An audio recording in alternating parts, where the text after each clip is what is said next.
সকাল থেকে কী যে একটা টেনশনের মধ্যে ছিলাম, এরকম সিচুয়েশনগুলোতেই মনে হয় না যে কি একটা প্রবাস লাইফ বেছে নিয়েছি। এখন চাইলেই ছুটে দেশে যেতে পারছি না, আবার দেশের কারো সঙ্গে যোগাযোগও করা হচ্ছে না।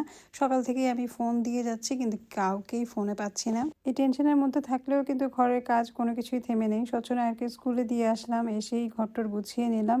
নিজের জন্য নাস্তা বানিয়ে নিলাম মাশরুম অমলেট, আর সাথে আছে মশলা চা। শাহিন তো সকালবেলায় অফিসে চলে গিয়েছে।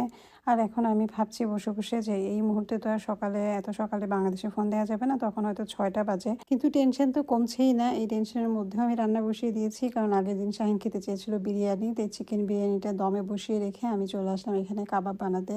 এই কাবাবটা আমি বানাচ্ছি মুরগির কাঁচা কিমা দিয়ে, সাথে আমি পুদিনা পাতা ধনে পাতা বেশি করে দিয়েছি, কাঁচা পেঁয়াজও দিয়েছি, আবার বেরেস্তাও দিয়েছি। আর এর সাথে অন্যান্য আরও যে মশলাগুলো লাগে, আদা বাটা, রসুন বাটা, তারপরে একটু কাবাব মশলা, সাথে একটু জয়ফল গুঁড়া। তারপরে আমি কাবাবগুলো সব বানিয়ে শেষ করে ভাবলাম যে একটু ডেজার্টও বানিয়ে ফেলি।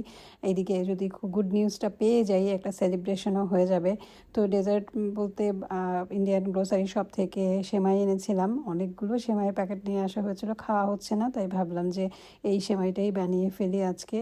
আর এইদিকে এই কাজ করতে করতে আমি এক একজনকে ফোন দিয়েই যাচ্ছি। আমার ভাইকে ফোন দিচ্ছি, মাকে ফোন দিচ্ছি, আমার বোনের হাজব্যান্ডকে ফোন দিচ্ছি, কেউই আমার ফোন রিসিভ করছে না।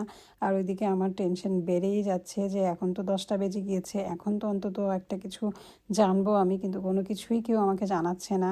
কেমন একটা অবস্থার মধ্যে যে ছিলাম, বসে থাকলে টেনশন আরও বাড়বে, তাই একটার পর একটা কাজ করেই যাচ্ছি। আমি ভাবলাম যে পুদিনা পাতা আর ধনে পাতা যেহেতু ফ্রেশ আছে, দইও আছে বাসায়, এক কাজ করি বোরহানি বানিয়ে ফেলি। বিরিয়ানি কাবাব এর সঙ্গে বোরহানি খেতে ভালোই লাগবে। তো আমি এখানে একটু মাস্টার্ড সস দিয়ে দিয়েছিলাম, আর চাট মশলা দিয়েছি। বোরহানির মশলা যেহেতু আমার কাছে নাই, তো আমি চাট মশলা অল্টারনেটিভ হিসেবে দিয়েছি, আর সাথে পুদিনা পাতা ধনিয়া পাতা, চিনি, লবণ আর সামান্য একটু পানি দিয়ে এই মিশ্রণটাকে ব্লেন্ডারে ব্লেন্ড করে নিয়েছি। আমার এই ব্লেন্ডারটা খুবই পাওয়ারফুল, তাই আগে থেকে ধনে পাতা পুদিনা পাতা ব্লেন্ড করে ছেঁকে নেওয়ার প্রয়োজন হয় না। ওইদিকে সেমাইটার হচ্ছে এই যে ফাইনাল লুক। প্রথমে মনে হয়েছিল অনেক দুধ হয়ে যাবে, এখন দেখছি যে একদম সুন্দর মতোই হয়েছে।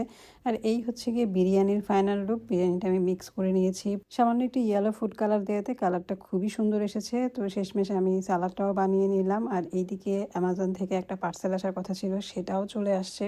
খুবই বেসিক এবং দরকারি কিছু জিনিস অর্ডার করা হয়েছিল এবং খুবই দ্রুত সময়ের মধ্যে ওরা ডেলিভারিও দিয়ে গেল। আমি জানিও না কখন ডেলিভারি দিয়ে গিয়েছে। তো এই যে ল্যাপটপের চার্জার দরকার ছিল আমার, এখন যেহেতু আমি ক্লাস করতে যাই, তো এর সাথে আমি আর একটা গ্লাইকোলিক অ্যাসিড অর্ডার করেছিলাম। এটা আমি আসলে অর্ডিনারি ব্র্যান্ডের কিনবো না এই ব্র্যান্ডের কিনবো বুঝতে পারছিলাম না, খুব ভালো রিভিউ দেখে এই ব্র্যান্ডটাকেই নিলাম। তো এইদিকে কাবাবও আমি ভেজে নিলাম এয়ার ফ্রায়ারে। শাহিনী আসলে ওকে আলাদা করে ভেজে দিব। এখন জাস্ট আমার আর নায়ের স্বচ্ছর জন্য আলাদা করে ভেজে নিয়েছি, জানি না ওরা দুজন খাবে কিনা, তাই আমি নিজে দুটো নিয়ে নিলাম। তো আমি খাওয়া দাওয়া শেষ করতে করতে এই যে আমাদের গুড নিউজটা চলেও আসছে। আলহামদুলিল্লাহ, আলহামদুলিল্লাহ, আমি আবার খালা হয়ে গেলাম। ভিডিও কলে ওকে দেখে আমার কান্না চলে আসছে। আমি নিজেকে একদমই সামলাতে পারছিলাম না যে এই বাচ্চাটা পৃথিবীতে আসছে, কিন্তু আমি ওর পাশে নাই, ওর কাছে নাই, ওকে ধরতে পারছি না, কোলে নিতে পারছি না। তো নায়াস হচ্ছে আসার পর ওদেরকেও দেখালাম, ছবি দেখিয়েছি। আবার এর মধ্যে আমার ভাইয়ের বউ ফোন দিয়েছিল ভিডিও কল, সেখানেও ওরা ওদের বাচ্চাটাকে দেখলো। ওরাও খুব আফসোস করছিল যে বাচ্চাটাকে ওরা দেখতে পাচ্ছে না, কোলে নিতে পারছে না, শুধু মোবাইলেই দেখছে। তো খুব মন খারাপ লাগছে। খুশির খবর জানার পরেও মনটা খারাপ হয়ে গেল যে আমি বাচ্চাটাকে সামনে থেকে দেখতে পাচ্ছি না। পরে ভাবলাম যে এভাবে দম বন্ধ লাগছে, বাইরে থেকে একটু বেরিয়ে আসি, ভালো লাগবে।